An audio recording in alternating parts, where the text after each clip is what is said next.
Partai Nasdem disebut tengah dikerjai oleh Partai Demokrasi Indonesia Perjuangan atau PDIP imbas deklarasi Anies Baswedan sebagai calon presiden pemilu 2024. Pengamat politik dari Universitas Al-Azhar Indonesia, Ujang Komarudin, menyebut hal itu tercermin dari dorongan PDIP yang meminta Presiden Joko Widodo mengevaluasi menteri dari Nasdem. Padahal Ujang menilai tak hanya menteri dari Nasdem, semua Menteri Kabinet Indonesia Maju sudah sepatutnya dievaluasi karena kinerjanya sejauh ini tidak bagus. Ia menyebut yang harus dievaluasi bukan hanya Menteri Nasdem, semua menteri karena banyak kerja menteri yang tidak bagus hampir di semua partai. Tetapi karena Nasdem sedang dibidik, Nasdem sedang diincar, Nasdem sedang dikerjai terkait deklarasi Anies itu, maka Menteri Nasdem yang dijadikan bahan untuk dievaluasi. Dari dorongan PDIP inilah Ujang menangkap bahwa Jokowi seolah mempunyai dasar untuk merombak posisi menteri dari Nasdem.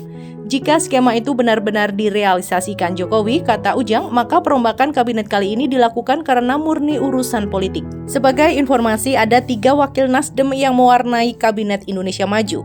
Ketiganya yakni Menteri Komunikasi dan Informatika Johnny G. Plate, Menteri Pertanian Syahrul Yassin Limpo, dan Menteri Lingkungan Hidup dan Kehutanan Siti Nurbaya Bakar. Dari 3 menteri tersebut, PDIP sejauh ini hanya mendorong Jokowi untuk mengevaluasi 2 posisi menteri. Terkait hal itu, Ujang memprediksi bahwa Jokowi kemungkinan besar hanya akan merombak 2 posisi menteri dari Nasdem sebagaimana dorongan PDIP belakangan ini. Dengan demikian, tidak menutup kemungkinan Jokowi ke depan hanya menyisakan 1 menteri dari Nasdem. Sebelumnya, Ketua DPP PDI Perjuangan Jarod Saiful Hidayat bahkan terang-terangan menyatakan partainya meminta agar 2 menteri asal Nasdem, Mentan Syahrul Yassin Limpo dan Menteri Al-Haq Siti Nurbaya Bakar, dievaluasi.